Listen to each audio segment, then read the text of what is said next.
Every community owes its existence to generations from around the world who contributed their hopes, dreams, and energy to making the history that led to this moment. Some were brought here against their will.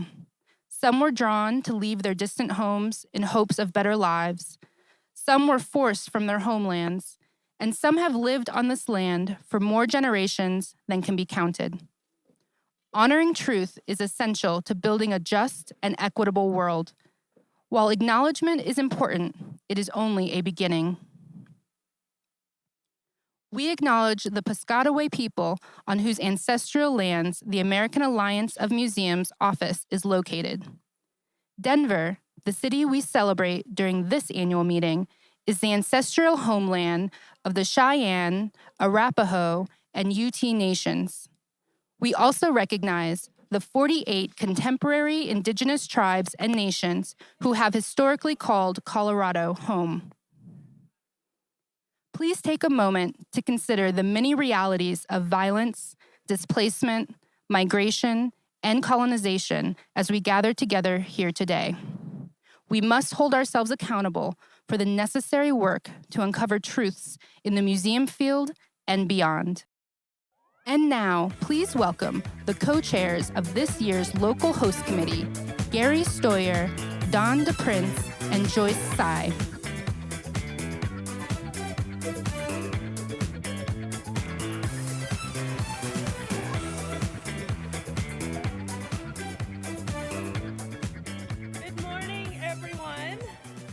Director of the Clyfford Museum, it's an honor to join Dawn and Gary in welcoming you to Denver as the co-chairs of the local host committee. I'm so proud to lead an organization that stewards an extraordinary collection that belongs to the city and county of Denver. As you know, we're mile high, so I'll drink that water. But there's also a depth and breadth to the region's arts and cultural sector that is the claim to its fame that rivals its altitude. The Denver museum community is representative of museums that AAM serves, from A to Z, including art museums to zoo and every institution in between, from children's museums to vast science technology centers, small house museums to gardens, history museums, and more. The Denver Local Host Committee, comprising 34 institutions and 45 individual members, is a microcosm of the field represented here in this room today. The vitality of this community draws upon the forward-thinking, civic, philanthropic, and cultural leadership in Denver. We're also home to the SCFD, a taxpayer-funded initiative that supports over 300 cultural organizations in this region. This is one of the most wonderfully collaborative communities I've ever had the pleasure of belonging to. I urge you to explore the local community and experience Denver's museums during your time here with your Share Your Badge program that allows you complimentary admission to 38 participating museums. Use your AAM badge to visit area museums at no cost, and check out the annual meeting website for further details about how you get out and experience Denver. So I know that many of you have signed up for learning excursions, educational tours, and area events that the local host committee and AAM staff have thoughtfully assembled. We sincerely hope you enjoy them. So while most things are sold out now, there's still some tickets for the AAM party at the History Colorado on Sunday, as well as for the CEO Director's reception at the Denver Botanic Gardens tonight, and the luncheon on Saturday. So go ahead and visit registration to get those tickets before they sell out. With that, I want to hand it over to my partners here. Good morning, everyone. I'm Gary Steuer. I'm President and CEO of the Bonfils-Stanton Foundation, and I'm so excited to welcome you here. This is actually my second time serving as a host for an AAM conference. 14 years ago, I was welcoming you, maybe some of you in this room, to Philadelphia when I was then serving as the Chief Cultural Officer for the city. So if I look somewhat familiar, that may be why. I should also say, Denver is a casual place, so if you're a guy out there and you have a tie on, you have my permission, you can take the tie off. That's okay. You're in Denver now. You don't have to wear a tie. We hope that you are taking the opportunity while in Denver to get out into the community. And the conference has created so many opportunities to do so, but we also wanted to bring into this building some of our community's extraordinary artists to be a part of your experience. On the main stage here, later in today's program, you'll experience the artistry of Bobby Lefebvre, who in 2019 was named Colorado's Poet Laureate. You'll also get to experience the dance troupe Artistico. Tomorrow, you'll get a keynote address by Indigenous artist and activist Greg Deal. Do not miss it. And in the interstitial spaces of this gathering, you'll have many artistic opportunities, including Thomas Detour Evans near registration and Redline Contemporary Art Center's pop-up booth in the MuseumExpo hall. I should say, we've all dedicated our professional lives to advancing the arts. That's why you're all here. And a conference experience for us should be infused with the words and voices of artists. This is really critical, I think, for any conference, but especially for an arts conference. And Bonfils-Stanton Foundation has been pleased to support the participation of artists throughout the conference experience as part of our mission to invest in inclusive, diverse, and equitable arts and culture and nonprofit leaders to create a thriving and just Denver. Finally, I want to extend a special thanks to the many local funders that responded to the call to join us in supporting the annual meeting, many of which may still be nursing a sore arm from it being twisted by me. And we really want to thank them. You'll see all the supporters listed on the screen and throughout the building. Many of them will be with us during the conference, and so I encourage you, if you spot one of them, to extend your gratitude. And for now, let's all give them a big round of applause.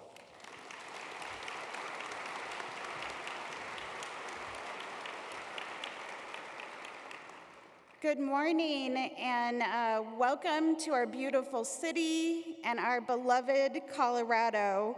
My name is DiPrince. I am the Executive Director for History Colorado. We are very excited to be with you throughout these next few days, but especially excited to celebrate and party with you at the History Colorado Center on Sunday night. And as Joyce mentioned, there are a few tickets left to that, so go grab them so we can party with you all. Just as we are so excited about the great programming and learning possibilities, some of which Gary just chatted about, we were equally motivated to ensure that this event was inclusive and accessible to all professionals who hope to attend. It really was a lot of our focus around fundraising, actually. And we are delighted to share that nationally, we awarded 31 scholarships to provide travel, lodging, and registration for emerging professionals and professionals of color who demonstrated financial need. We also, in that same vein,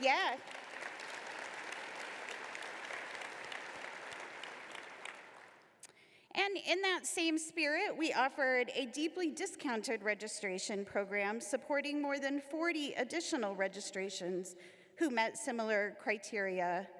And even more than that, there are more than 180 volunteers at this annual meeting who are donating their time in exchange for professional development opportunities of a day or more. As you encounter these fantastic volunteers, we ask that you give them love for their hospitality and service in making sure that this annual meeting experience is the best that it can be.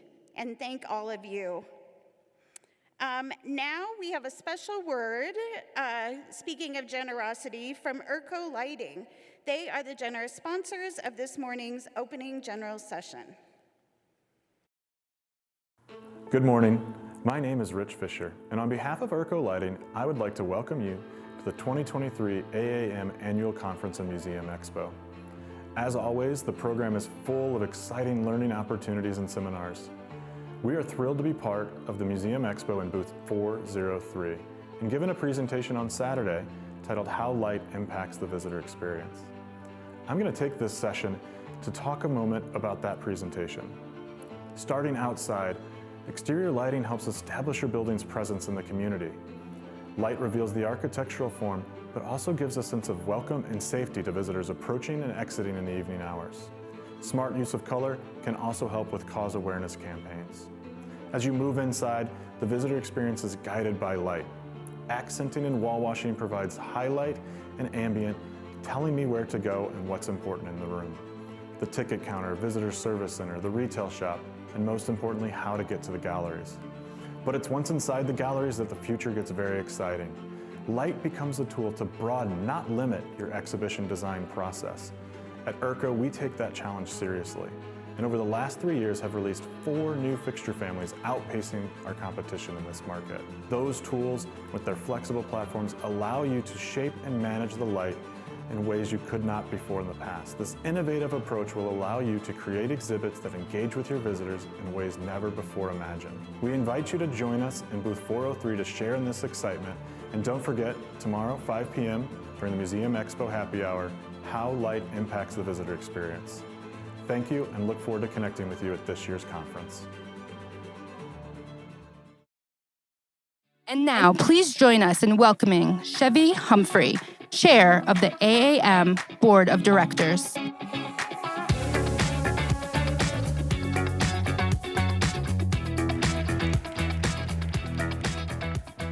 Well, good morning, everyone. Oh, come on. Good morning, everyone. It's a great day today. We're in Denver. Come on. It's awesome. I did fly in this morning at 7 a.m. I got up at 3 o'clock this morning, so I'm full of energy. And I just want to say I brought the Chicago Overcast. You happy? Yay! So let's give another round of applause to Gary, Don, and Joyce, and all the incredible volunteers of this year's local host committee for all they have done to welcome us to this great city and to plan such an incredible experience for us. Let's give them a round of applause. Thank you.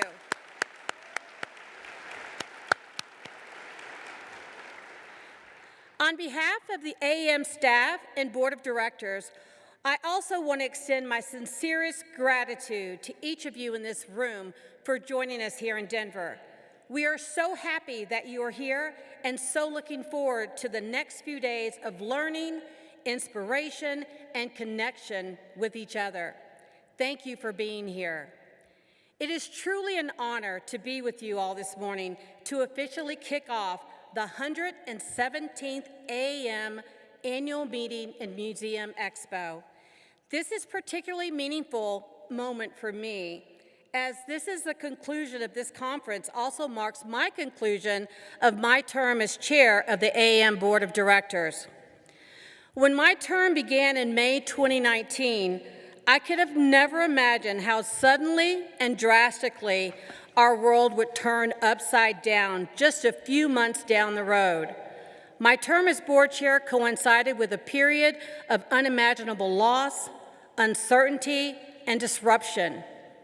I just want to take a moment to acknowledge how difficult these past few years have been for every single one of us. Whether we talk about our personal struggles openly or not, every one of us has experienced pain, fear, loneliness, or the need for some compassion, a reminder for all of us and how we share humanity. So as we head into this week with energy and joy and enthusiasm for being here, let's also not forget what we have collectively been through and what so many are still going through. Throughout our time, I urge you to connect over and challenge ideas. Treat each other with kindness. Welcome newcomers into your circles. Remember that whether you are aware of it or not, everyone has come here with their own story, their own unique set of circumstances and challenges and perspectives. In addition to reminding us of our shared humanity, these past few years have also reminded us that business as usual is no longer a viable option. If you didn't already believe that, the dual pandemics of COVID-19 and systemic racism served as a true wake-up call. When 1/3 of all museums in the United States face the risk of permanent closure, it forces us to look in the mirror and ask, what makes a museum truly essential? What causes a community and a workforce to fight for the museum's survival? I'm drawn to the word catalyst and have spent a good amount of time thinking about what a catalyst is. Well, because I work in a science museum, my first understanding of catalyst is from a scientific lens. Scientifically speaking, a catalyst is a substance that increases the rate of a chemical reaction without itself going through any chemical change. A catalyst precipitates an event. It promises change, promotes change, without itself changing. A catalyst is a powerful agent of change. AAM has been that powerful agent of change. In 2017, when leadership at AAM helped set the tone for DEAI, it was not as prevalent as it is today. AAM, along with our field, enhanced leadership and organizations' awareness of the critical impact that we could have to engage, connect, and create a deeper sense of belonging in our communities through the lens of DEAI. Today, right now, could not be even more critical to turn up the volume more. Did you know every 9 seconds a member of Generation Alpha is born? Generation Alpha is the name given to children born after 2010. They are the first generation to be born entirely in the 21st century and are currently the youngest generation. By 2045, members of Generation Alpha will surpass all other generational segments, totaling 2.5 billion members across the globe.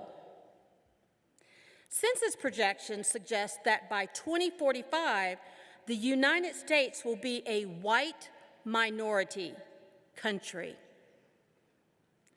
Generation Alpha is on track to become the nation's most racially and ethnically diverse generation in our country's history.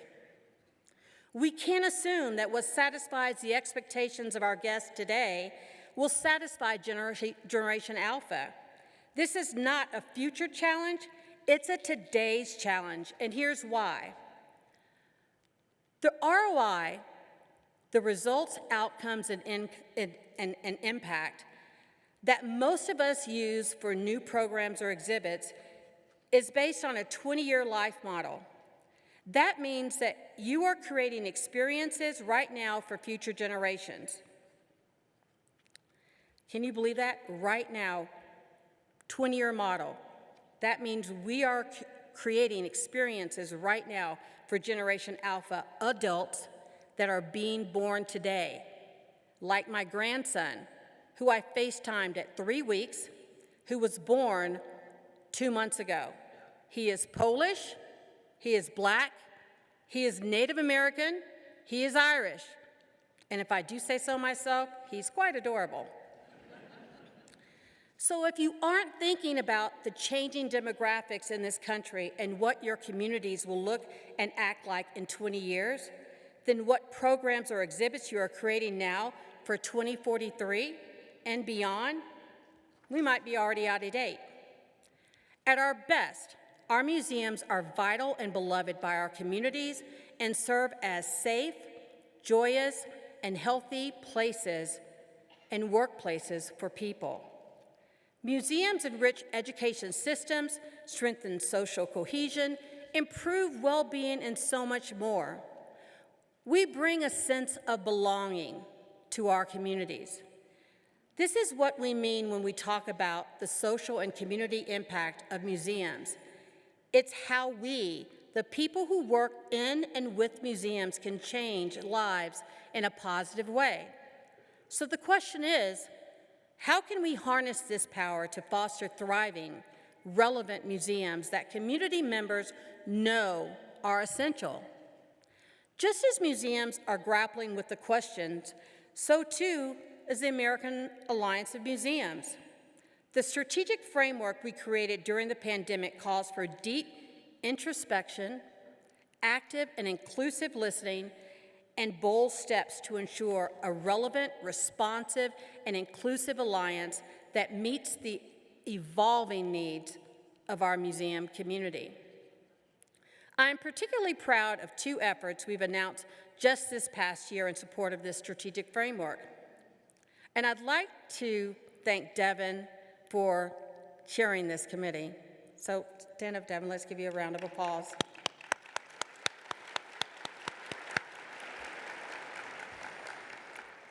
The first is our multi-year Excellence in DEAI initiative, which will engage partners, allies, and experts across the museum field to create more equitable outcomes in all aspects of museum structure and programming by intentionally embedding the principles of diversity, equity, accessibility, and inclusion throughout the continuum of excellence.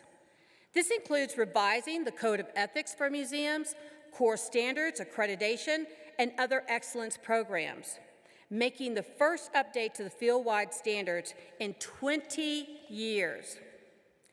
Feedback from the field will be absolutely vital to this work. Here in Denver, we invite you to join the Excellence in DEAI roundtables at 2 p.m. this afternoon, where you can share what you want to see as a result of this major new initiative. The second is our $1 million investment into the museum community, which centers people instead of processes at the core at many of AAM's programs. This investment will not only deliver exciting new AAM member benefits like year-round professional development and communities of practice, it also will remove many of the existing barriers to participation in the volunteer and thought leadership opportunities AAM provides that we have been told are not only fulfilling, but also career-making. This initiative was formed by data and feedback from thousands of you, museum professionals. We are so excited to co-create this new structure alongside you to best meet your needs. You can learn more about what we've got planned and how you can inform future steps by stopping by the AAM resource booth in the MuseumExpo.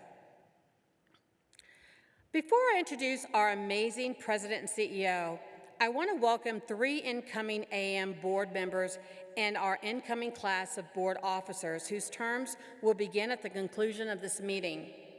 Please join me in welcoming new board members Jessica Chavez, Larry Dubinsky, and Patsy Phillips, and incoming chair, let's give them a round of applause.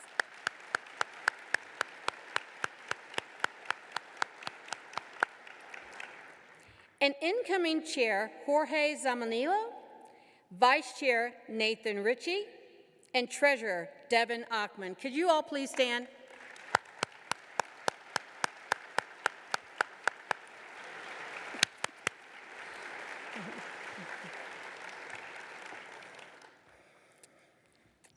I also want to express my deepest appreciation to all of you who have made this gathering in Denver and the work of American Alliance of Museums possible.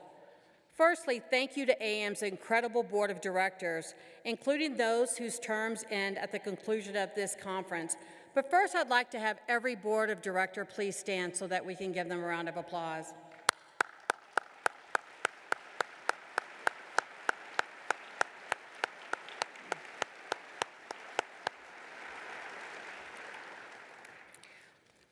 Sadly, the terms that end at the conclusion of this conference, Kippen DeAlbachu, Christine Donovan, and Julie Stein. Thank you so much for your service, and thank you for all of your intellectual capital and all of your valuable time. Thank you.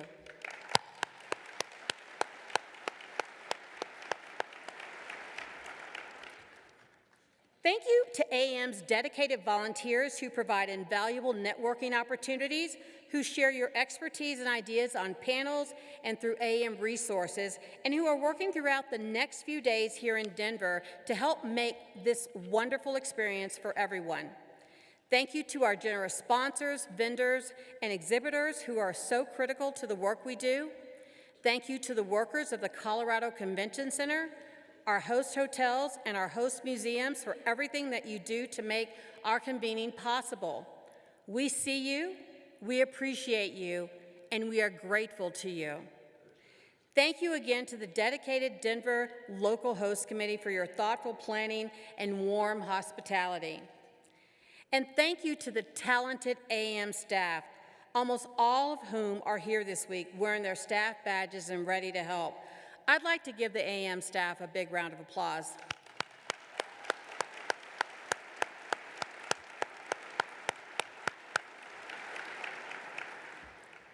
And of course, thank you to all the museum workers. You are the heart and soul of the museum field and the reason we do the work we do. Finally, I want to say thank you to the person who boldly, tirelessly led the museum field through one of our biggest crises of our lifetimes, Lott.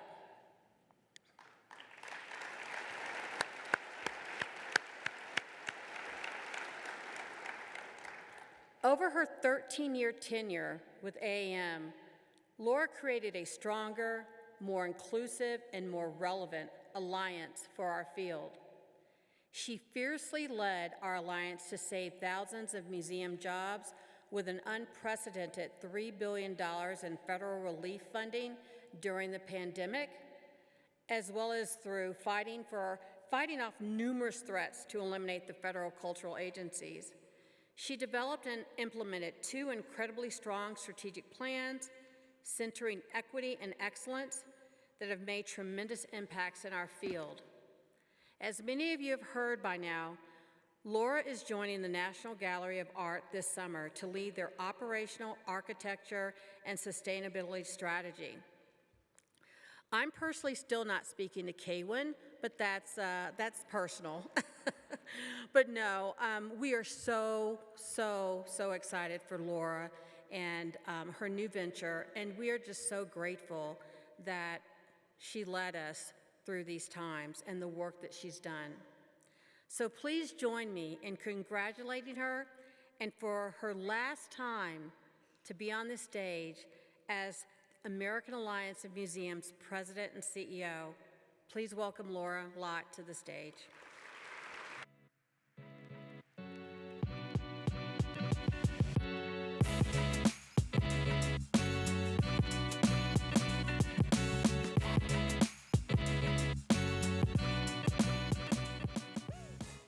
Thank you so much, Chevy, and thank you for your tremendous leadership, support, and your friendship over the years. It has been an incredible honor to lead the American Alliance of Museums and to work with all of you for the last 13 years. I'm thrilled to take everything I've learned about national service and museums to serve our nation at this critical time through the National Gallery of Art. My new position is one that feeds my passion for lifelong learning, inspirational spaces and experiences, taking care of our planet, and the power of museums. And I'm thrilled that I'll be back here at the AAM annual meeting with you again next year in Baltimore. I'll just be out there instead of up here. So for the last time as president, good morning and welcome to the 2023 AAM annual meeting and MuseumExpo here in Denver, Colorado. You are part of the world's largest and most diverse annual gathering of museum professionals in the world. And I appreciate that you've taken time, valuable time and resources to come together this weekend as colleagues, to reconnect with old friends and to meet new ones, to learn from each other and from our incredible lineup of speakers and sessions, to explore new museums, and to dig into social and community impact as together we chart the agenda for this important work and priority in AAM's strategic framework. While we were together in Boston a year ago, things were not still really back to normal. And while you'll notice that the large audience and full exhibit hall here at AAM are back to pre-pandemic levels, many other parts of our lives and institutions are still unsettled and adjusting to new normals. As we recover and learn from the pandemic and other challenges of the past few years, it continues to be a pivotal and challenging time. one that requires us to be bold and to stay hopeful. There are so many reasons to be hopeful and bold as we chart a new and improved normal for the Alliance and for our museum field. So why am I so hopeful? Well, reflecting my 13 years at AAM, it is clear to me that we must do three things to secure museums' position as essential community infrastructure and ensure their financial sustainability and relevance, and we are well on our way. First, we must listen to our communities, and where we can, we must be part of addressing their most urgent and critical needs. Second, we must take steps to be more equitable, inclusive, and accessible to more people in those communities, ensuring all people feel like they belong in museums. Third, we must measure and communicate the impact museums are having at the community level and on major issues society is facing. That is, we must collectively advocate and continue to make the case for museums and why they're not just nice to have, they are vital. AAM itself is an example of this approach. By now, many of you know I'm a recovering CPA, a certified public accountant. I started my service to AAM as its CFO under the wonderful Dr. Ford Bell, who is here with us today. Part of the reason Ford hired me was to figure out a plan to reverse a decades-long financial deficit that threatened to put AAM out of business. Not surprisingly, my first step was to analyze the numbers. Many of you have heard me say over the years that I love numbers because they're never just numbers. Ford and I worked on our numbers by refocusing AAM on how we could best serve our community, the people who work and serve museums. Focusing on our community set AAM on a path to financial recovery and got us to a place where we could make real and positive impact. Back in 2012, armed with lots of data and feedback from our community, we streamlined membership categories and reduced dues by up to 65% to make membership more accessible to the 35,000 of you who are members today. Inspired by many of your museums, we created a pay-what-you-can tier of membership. We created an all-staff package for museums to provide AAM membership to museum professionals as a benefit of employment.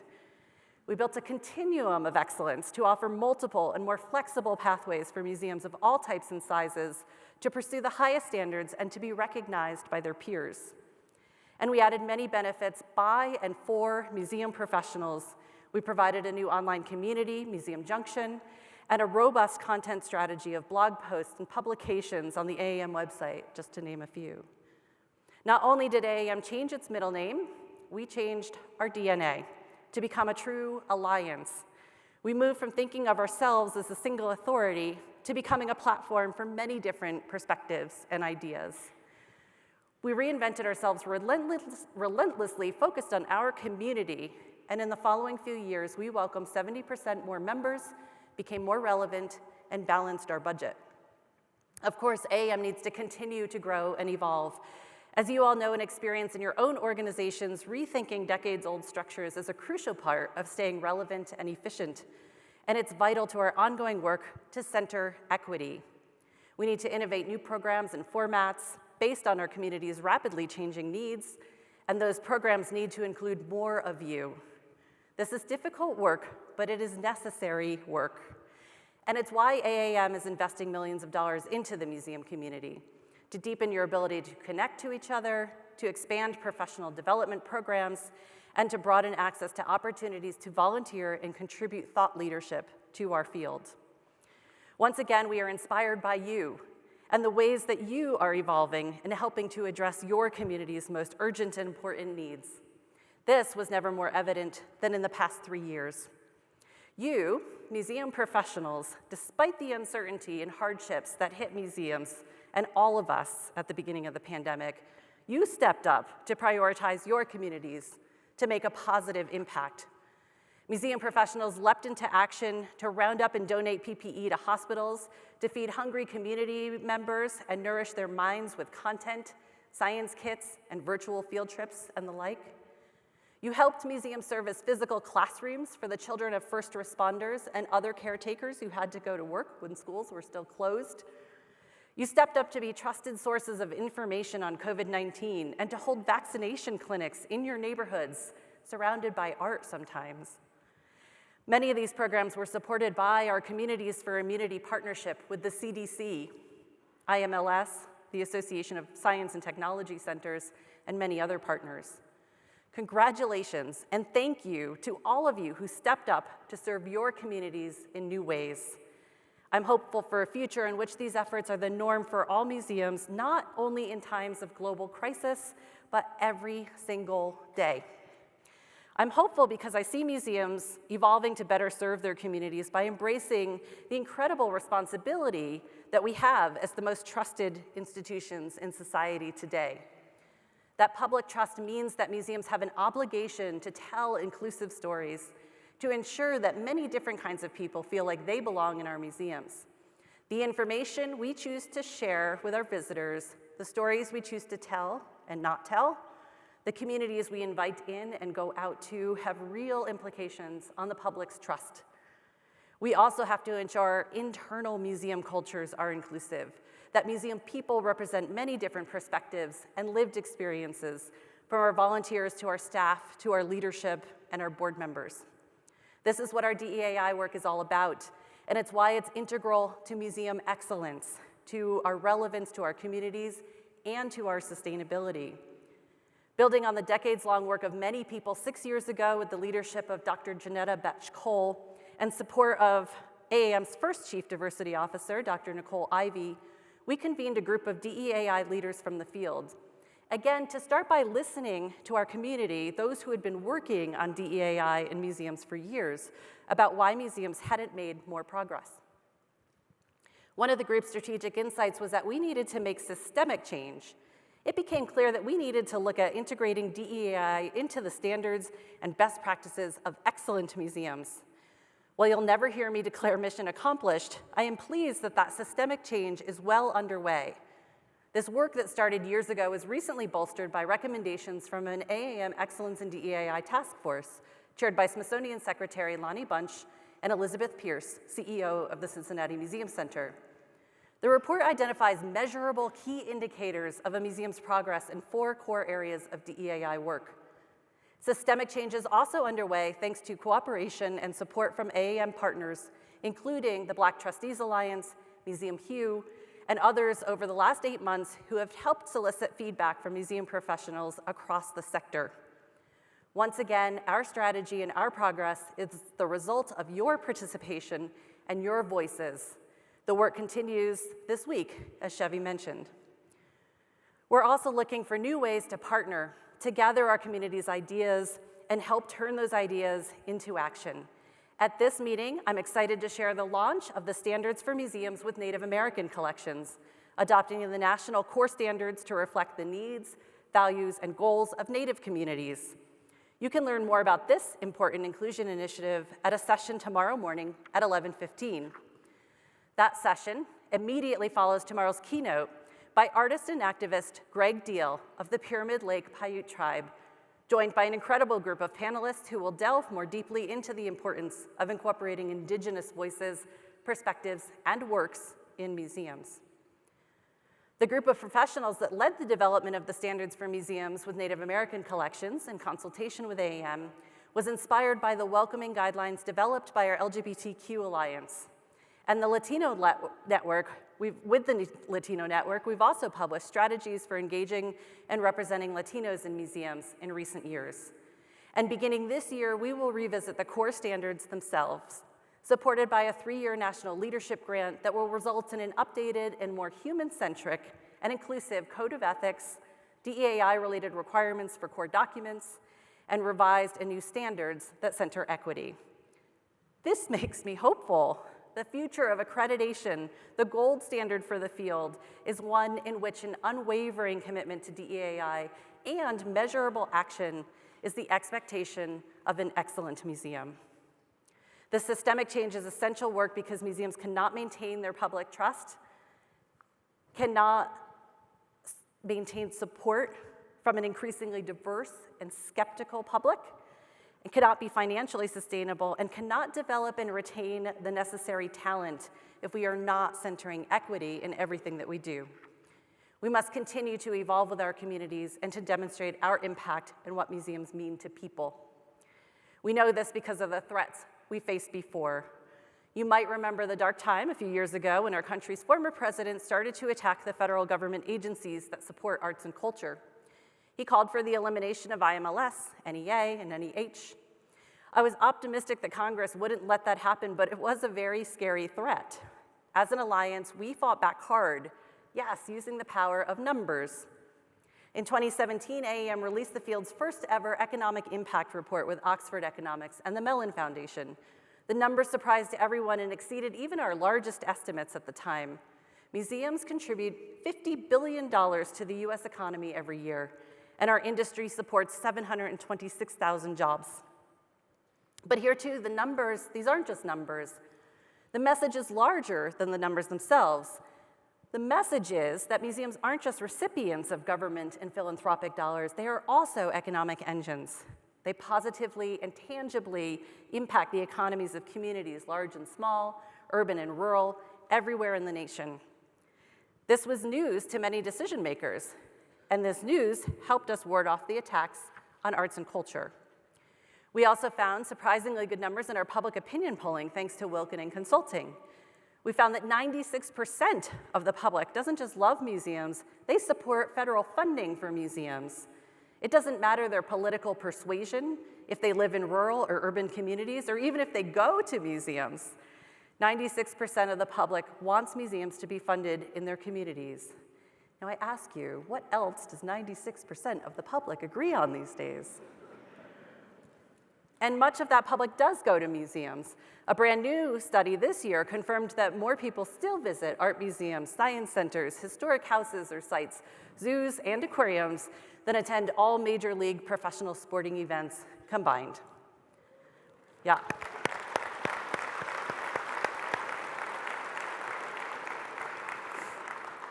The numbers are important, they tell a story. But without you, there's no way museums would have had the advocacy success we've had in recent years. You are why communities and decision makers are seeing museums as more than nice to have, to seeing them as essential community infrastructure. You are why decision makers made the choice to include museums in COVID-19 relief funding, providing $3 billion to save thousands of museums and tens of thousands of museum jobs. This support was far from a guarantee. After all, museums have been left out of federal stimulus funding before and were not originally included in some of the pandemic relief funding bills. But you made the difference through your calls and letters to Congress, over 62,000 of them, and through your visible and vital work in communities. AAM provided some tools for you to be effective advocates and to tell your stories. We also shared the data. We made the case to decision makers, to media, to funders, to anyone who would listen, really.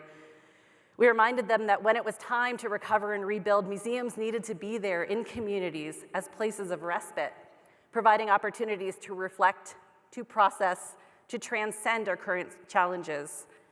We reminded them that museums needed to be there to help us do better as a society, to help society grapple with our history, to invite people to consider different perspectives, and to help people build empathy for others.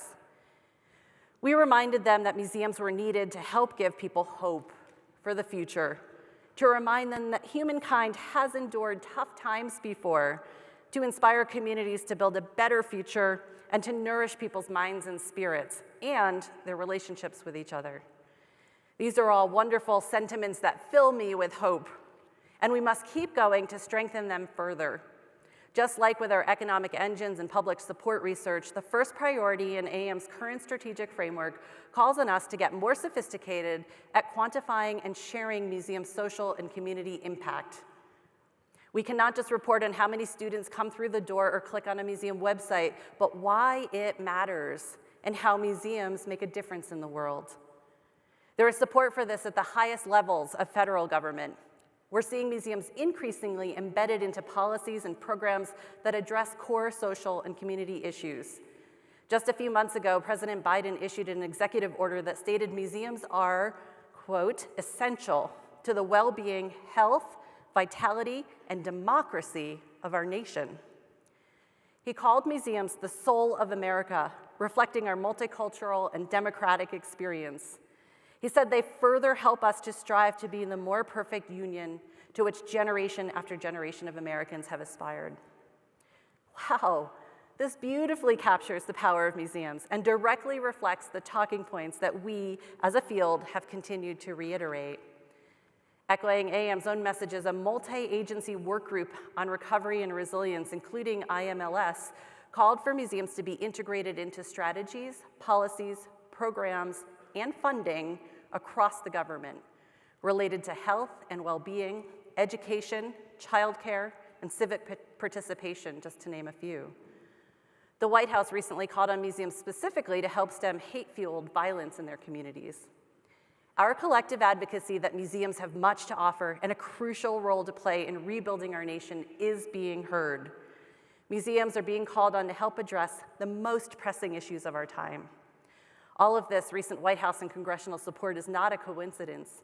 It's happening because museum people stepped up in unprecedented ways during the pandemic and the crises of the past few years.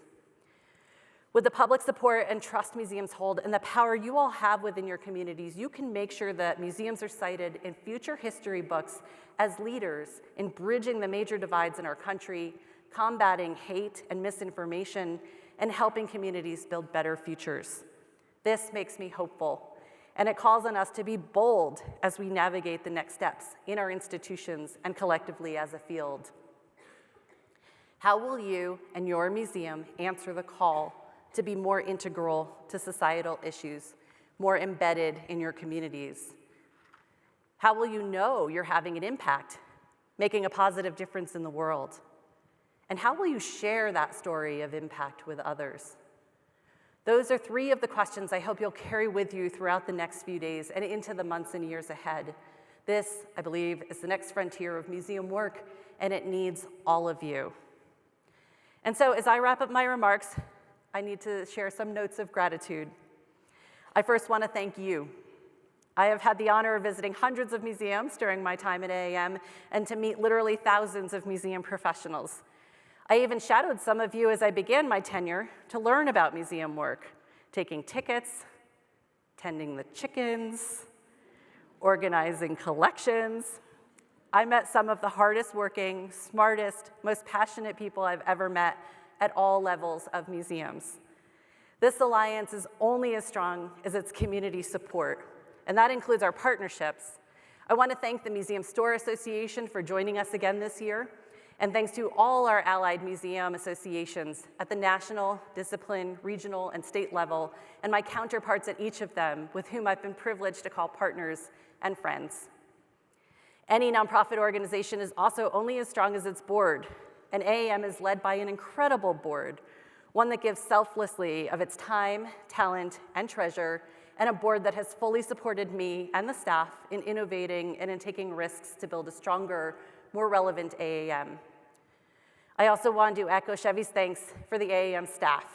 They are truly a stellar group of people who go to work every day thinking about you, how to best serve you, to help you do your jobs better, to support you. Another change we made at AAM years ago is bringing just about every AAM staff member to the annual meeting. So you'll see them around, and they will really appreciate your thanks when you do.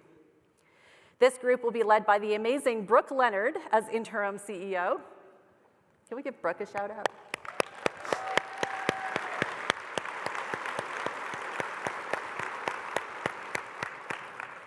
Brooke and I have worked alongside each other since day one of my tenure. She's an incredible person and a strong leader, and she's going to ensure stability and strength in this transition. We're all very lucky to have her selfless service. There are literally thousands of other people to thank for your support of AAM and of me over the years, but we have a show to get on with. So I need to end with one final personal thanks to my family. Many of you know how important family is to me, and you have long suffered through my stories and photos of Sienna, who has literally grown up at AAM and in your museums. Some of you may recognize this headshot that's been ubiquitous during my time here.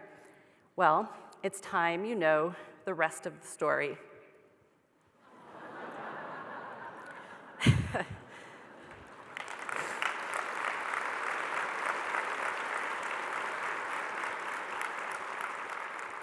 So I have to thank my nearly now 11-year-old daughter who has been with me throughout this journey, and many of you who have graciously welcomed her to our meetings, and many of you who have encouraged me to keep bringing her with me and talking about her in support of so many other working moms in this field with this amazing platform I had. I've really appreciated that. Thank you.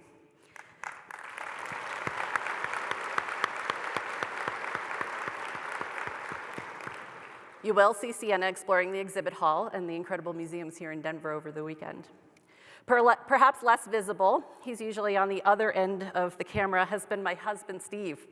He's a communications professional and so has penned and improved many of the words you've read or heard from me over the years. Like many of our spouses and partners, he has been my sounding board while I've worked through problems in what can sometimes be a lonely position. He's challenged and inspired me to think bigger, and he's often selflessly held down the home front so that I could travel and visit so many of you across the country and around the world. He'll also be here tomorrow, accompanying Sienna, of course, so I hope you say hi. I'll end my remarks, as I have many times before. While we continue to be in uncharted territory, facing many challenges, none of us is alone. That's the power of an alliance. Together, we are a force. Thank you.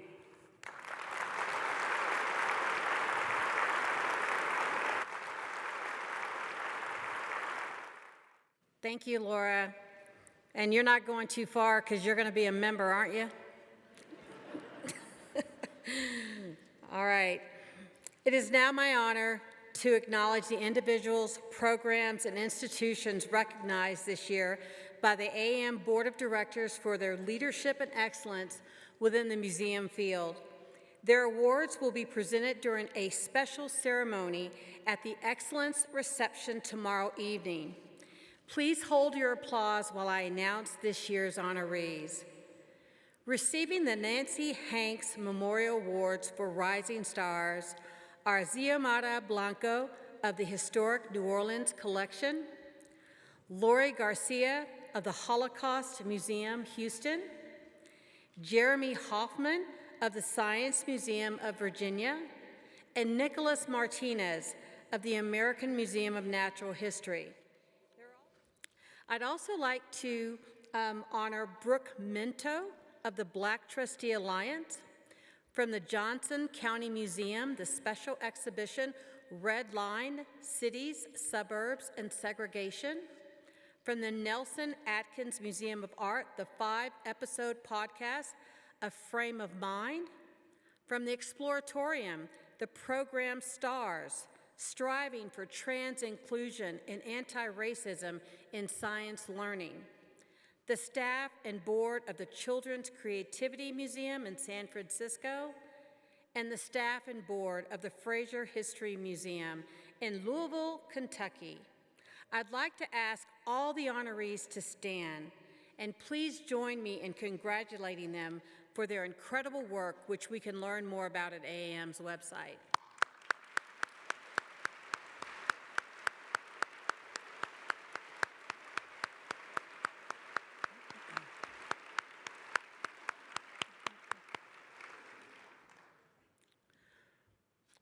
We have one more award to present this morning. This is a difficult one. The AAM Award for Distinguished Service to Museums recognizes an individual's significant and sustained contributions to the museum field over a career of 20+ years. The most prestigious award for individuals in the U.S. museum profession. It honors those who exemplify the leadership and service to which the field aspires. While awardees are selected by the AAM Board of Directors, I think it is fair to say that this year, the award comes from the entire museum community.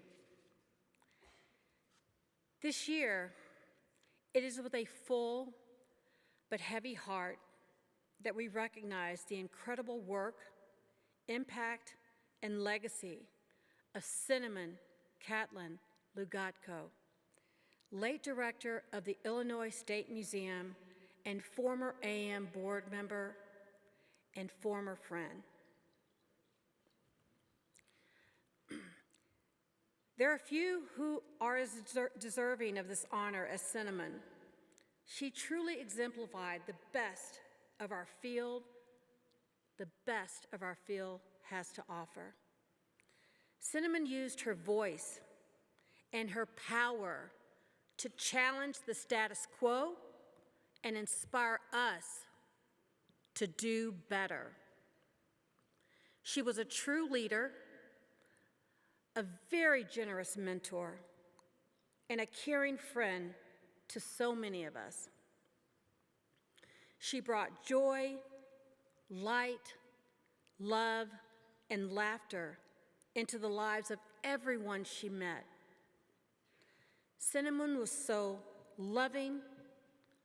She was also a loving partner to her husband, Larry, and an incredible mother to her son, Jacob. Please join me in watching this tribute video for our dear friend. Hello, this is Governor J.B. Pritzker. I'm truly honored to join you in honoring the remarkable legacy of Cinnamon Catlin Legutko, the late director of the Illinois State Museum. When Cinnamon joined us as director of the museum, we knew great things were in store for this wonderful institution under her leadership.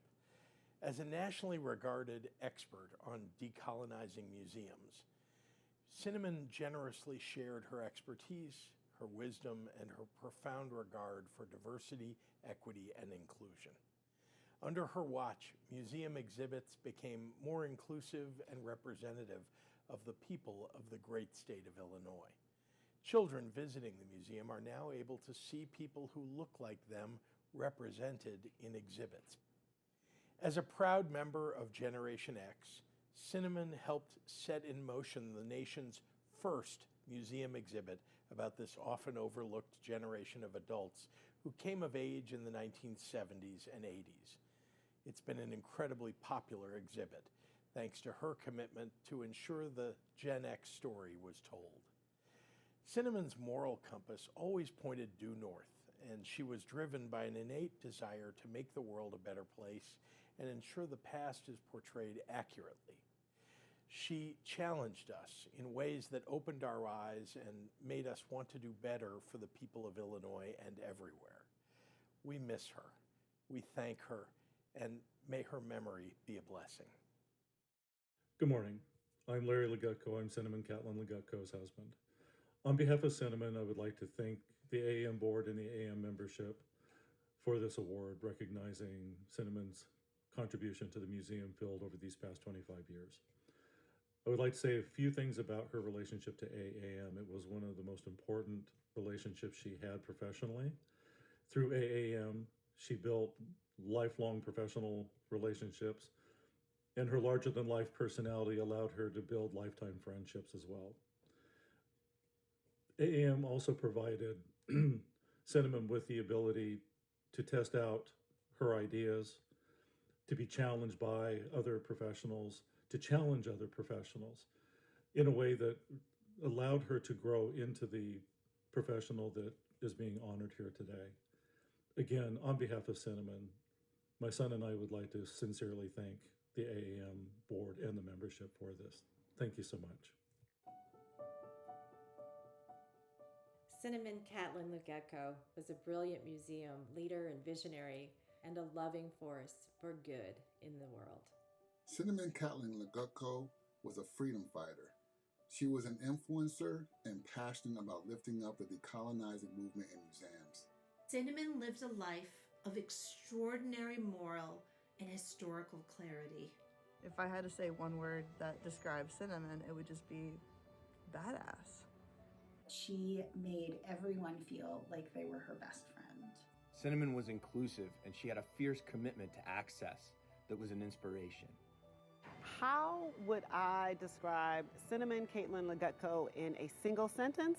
I wouldn't, because Cinnamon was a whole paragraph. Cinnamon was a fearless, lion-hearted, funny as hell, generous, passionate, and driven woman. She's somebody who would come to Native people and ask us for our thoughts, and she valued them. Cinnamon was a brilliant mind who understood the power of community through professional and personal networks. In an instant, she could turn around and crack a joke and bring everyone along in the joy that she held. She was just someone you wanted to be around. She taught me how to hold on to my joy. She was warm and magnetic. She was brassy and loud with a wicked sense of humor. Cinnamon was a force of nature. But here's the thing, she was also not afraid to be vulnerable. Cinnamon led with love, kindness, and empathy. She never shied away from the hard work. Cinnamon loved small museums. I think about Cinnamon's everlasting commitment to decolonization, diversity, equity, inclusion, and accessibility work. She really wanted to make the field better. She wanted to make all of us better. And I wish she was continuing to do that to this day. She showed by action, not just by words. Let's lift up her memory beyond rhetoric and into action. Cinnamon needed more time. We needed more time with Cinnamon. We all have an obligation to continue what she started. I believe in museums. I believe they have the power to change lives, inspire movements, and challenge authority.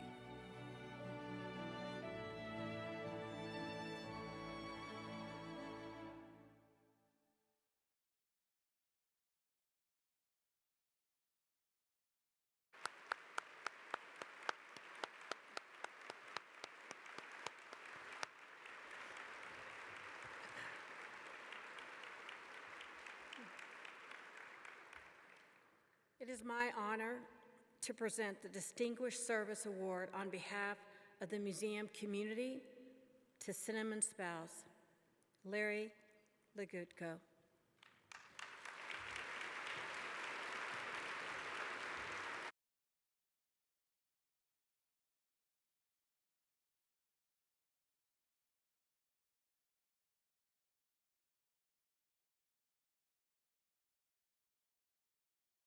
Please welcome Colorado's 8th Poet Laureate, award-winning writer, performer, and cultural worker, Bobby Lefebvre.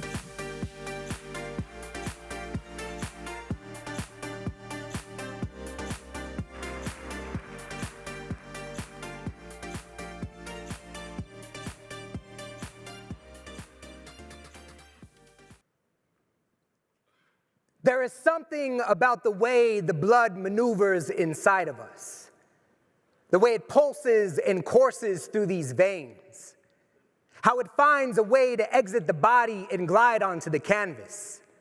Look at the bend of the brushstroke, the break of the bristles, the topography of the turquoise, the mess we make of the mundane. Come and join us in the cipher, where our hearts transmute into the holy, and our convocation is a hymn resounding. Watch the paint drip, and the intentions splatter, and the subconscious introduce itself in the flesh. There are no mistakes in this playground, only promises, purpose, precision. Listen to us howl, hungry like wolves at the moon, passion pulsing like brave stars falling from the sky. Creation reverberating from our being like a sun rising to warm. This is what happens when we manifest the body and become celestial. When we see ourselves in the twinkle of the cosmos, when we accept the moon that we are. 21st century Tezcatlipoca, song of obsidian, talisman woven from introspection. He who holds a mirror to himself holds a portal to reflection, a portal to connection.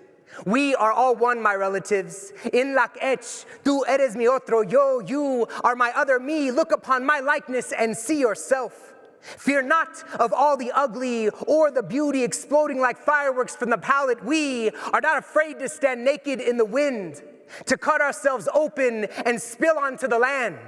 Nuestra herencia, estas tierras sagradas, esta sangre, a selfless gift from the ancestors, una cultura inmortal incapaz de ser enterrada.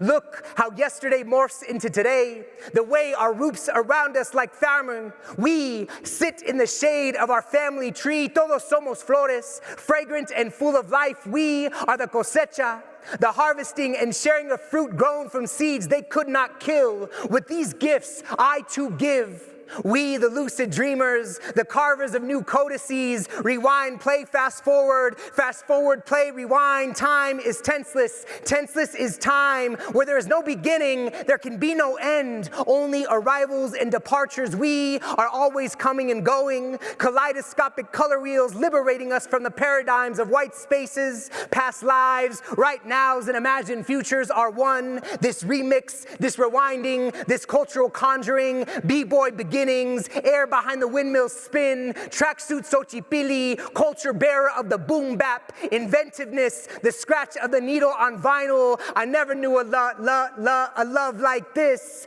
We don't make art, we summon spirit, engage in ceremony, invoke the unseen. The painter does not paint, he prays. The poet does not write, he sings. We are not artists, we are magicians, agents of alchemy, incantation incarnated. We dance until our feet blister, we shout until words become fire. We will not complain about the pain of burning alive. Our spontaneous combustion is an offering. Call us possessed, call us cursed. We seek no permission, only freedom. We, the wild ones, corazones salvajes, minds soaked in radical reverie. It is hard to remain intact when you are designed to explode. Press play and watch us work. This performance of ritual, this manifestation of medicine, process sacred like prayer ties. Sometimes we are the sage, smudge in our smoke, Quetzalplu in the pen, skin of adobe, alma de ocelot. How dare we know who we are, who we've been, who we will become? Scars and smiles, fight and flowers, ni de aquí ni de allá, no me importa. Home is wherever we be migrating these lands before your borders, before your cages, before the theft of things not yours. We, the sons and daughters of the fifth son, old is the wind, new is the mind of the unborn. Watch the energy flow from feet to fingers, from imagination to image, from vision to verb. Lessons kinesthetic, bend, cross, clap, spin, hop, snap, always moving forward, always connecting back, basking in the now. Press play, listen as we crescendo, as we consecrate these creations, as we hoist our gente on our backs, thriving, surviving, demanding justice and joy, shining before you so that you may see. Thank you. Thank you. Thank you very much. Thank you.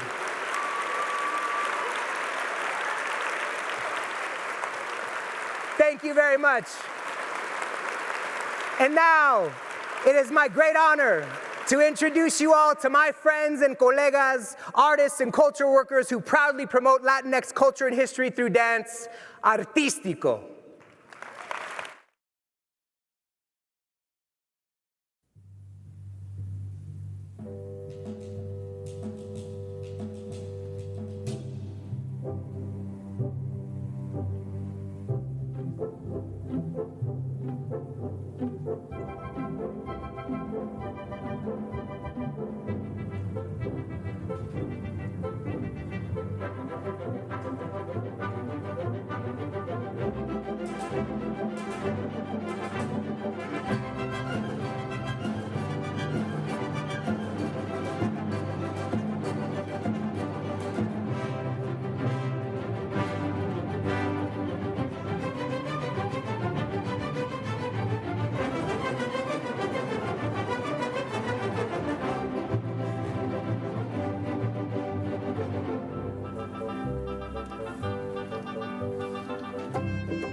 Thank you for joining us for this morning's opening general session. We now invite you to the MuseumExpo opening reception. Artistico will join us at the outset of the MuseumExpo opening reception for photos with attendees. Some days you wake up and nothing works, you feel surrounded.